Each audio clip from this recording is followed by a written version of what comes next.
Yeah. ਅਗਲੀ ਖਬਰ ਵੱਲ ਚੱਲੀਏ। ਕੈਲੀਫੋਰਨੀਆ ਦੇ ਵਿੱਚ ਪਤਾ ਨਹੀਂ ਕੀ ਅਨਫੋਰਚੂਨੇਟ ਪਾਰਟ ਆ, ਆਪਾਂ ਵੀ ਬਹੁਤ ਸਾਰੇ ਜੋ ਲਿਟਰ ਆ, ਗਾਰਬੇਜ ਆ, ਸੜਕਾਂ ਦੇ ਉੱਤੇ ਸਿੱਟਦੇ ਰਹਿੰਦੇ ਹੈਗੇ ਆ। ਸਿੰਗਾਪੁਰ ਦੁਨੀਆ ਦਾ ਇਦਾਂ ਦਾ ਮੁਲਕ ਆ, ਜੇ ਉੱਥੇ ਤੁਸੀਂ ਸਿੱਟੋ ਤੇ ਉੱਥੇ ਕੋੜੇ ਵੀ ਲੱਗਦੇ ਹੈਗੇ ਤੇ ਫਾਈਨ ਵੀ ਬਹੁਤ ਆ। ਕਲੀਨ ਕੈਲੀਫੋਰਨੀਆ ਨੇ 1 million cubic yard of litter road sides ਤੋਂ ਰਿਮੂਵ ਕੀਤਾ ਆ ਆਲਰੇਡੀ। ਤੁਸੀਂ ਦੇਖੋ, ਗਵਰਨਰ ਗੈਬਨ ਨਿਊਸਮ ਨੇ ਇੱਕ ਇਨੀਸ਼ੀਏਟਿਵ ਸ਼ੁਰੂ ਕੀਤਾ ਸੀ, ਕਲੀਨ ਕੈਲੀਫੋਰਨੀਆ ਇਨੀਸ਼ੀਏਟਿਵ, ਤੇ ਉਸ ਇਨੀਸ਼ੀਏਟਿਵ ਦੇ ਥਰੂ ਪਿਛਲੇ 15 ਮਹੀਨਿਆਂ 'ਚ 1 ਮਿਲੀਅਨ ਕਿਊਬਿਕ ਯਾਰਡ ਗੰਦਗੀ ਆ ਜੋ ਉਹ ਸਟੇਟ ਦੀਆਂ ਸੜਕਾਂ ਤੋਂ ਰਿਮੂਵ ਕੀਤੀ ਜਾ ਸਕਦੀ ਹੈਗੀ ਆ। ਇਹ ਜੇ ਦੇਖਿਆ ਜਾਵੇ, ਕਹਿੰਦੇ ਵੀ 16,700 ਟਨ ਲਿਟਰ ਬਣਦੀ ਹੈਗੀ ਆ, ਤੇ ਕਹਿੰਦੇ ਵੀ enough to build 2 stacks of trash from earth surface to beyond the international space station 250 miles in orbit. ਇੰਨਾ ਜ਼ਿਆਦਾ ਇਹ ਬਣਦਾ ਹੈ। ਕੈਲੀਫੋਰਨੀਆ ਸਾਡੀ ਜਿਹੜੀ ਸਟੇਟ ਆ, one of the most beautiful place, ਕੱਲੀ USA 'ਚ ਨਹੀਂ, ਵਰਲਡ ਦੇ ਵਿੱਚ ਹੈਗੀ ਆ। ਸੋ ਸਾਨੂੰ ਸਾਰੀਆਂ ਆਪਣੀ ਕਮਿਊਨਿਟੀ ਨੂੰ ਕਲੀਨ ਤੇ ਸਾਫ਼ ਰੱਖਣਾ ਚਾਹੀਦਾ ਹੈਗਾ।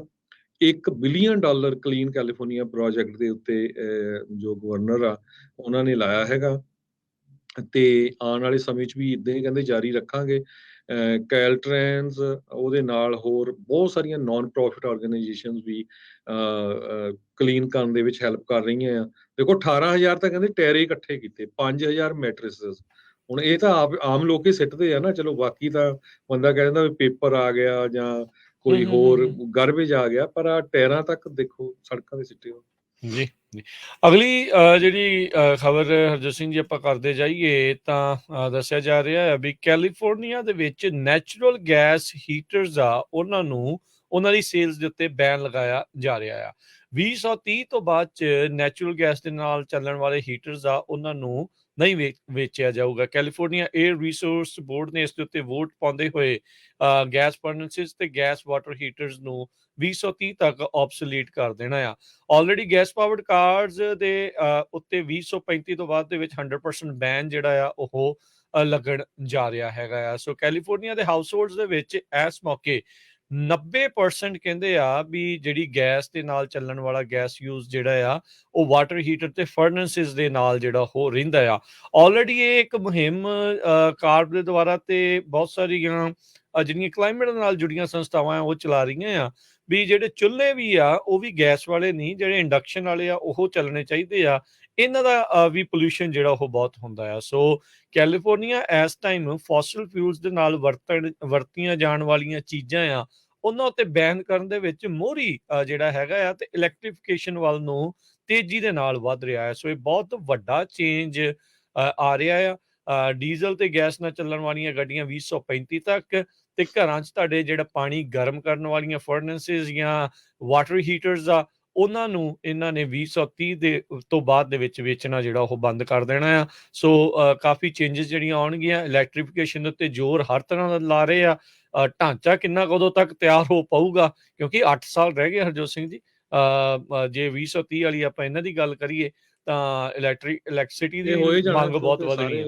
ਜਾਂ ਬਿਲਕੁਲ ਡੈਮੋਕ੍ਰੇਟ ਮੈਜੋਰਟੀ ਵਾਲੀ ਸਟੇਟ ਆ, ਹੋਏ ਜਾਣਾ 2025 ਦੇ ਵਿੱਚ ਫਾਈਨਲ ਵੋਟ ਹੋਊਗੀ ਇਹਦੇ ਸੰਬੰਧ ਦੇ ਵਿੱਚ। ਆਲਰੇਡੀ ਜਿੱਦਾਂ ਕਹਿੰਦੇ ਵੀ ਲਾਸ ਐਂਜਲਸ ਦੇ ਵਿੱਚ ਜਿਹੜੇ ਨਵੇਂ ਘਰ ਬਣਦੇ ਹੈਗੇ ਆ ਉਹਨਾਂ 'ਚ ਇਲੈਕਟ੍ਰਿਕ ਜੋ ਵਾਸ਼ਰ ਡਰਾਇਰ ਤੇ ਇਲੈਕਟ੍ਰਿਕ ਜਿਹੜੇ ਚੁੱਲ੍ਹੇ ਆ, ਸਟੋਵ, ਉਹਨਾਂ ਨੂੰ ਹੀ ਲਾਇਆ ਜਾ ਰਿਹਾ, ਗੈਸ ਨੂੰ ਨਹੀਂ ਲਾਇਆ ਜਾ ਰਿਹਾ ਹੈਗਾ। ਸੋ ਇਹ ਪ੍ਰਪੋਜ਼ਲ ਕਹਿੰਦੇ ਵੀ 50 ਸ਼ਹਿਰਾਂ ਕੈਲੀਫੋਰਨੀਆ ਦੇ ਵਿੱਚ, ਜਿਹਦੇ 'ਚ ਲਾਸ ਐਂਜਲਸ ਆ, ਸੈਨ ਫਰਾਂਸਿਸਕੋ, ਇਹਨਾਂ ਸਾਰਿਆਂ ਦੇ ਵਿੱਚ ਲੱਗੂਗਾ।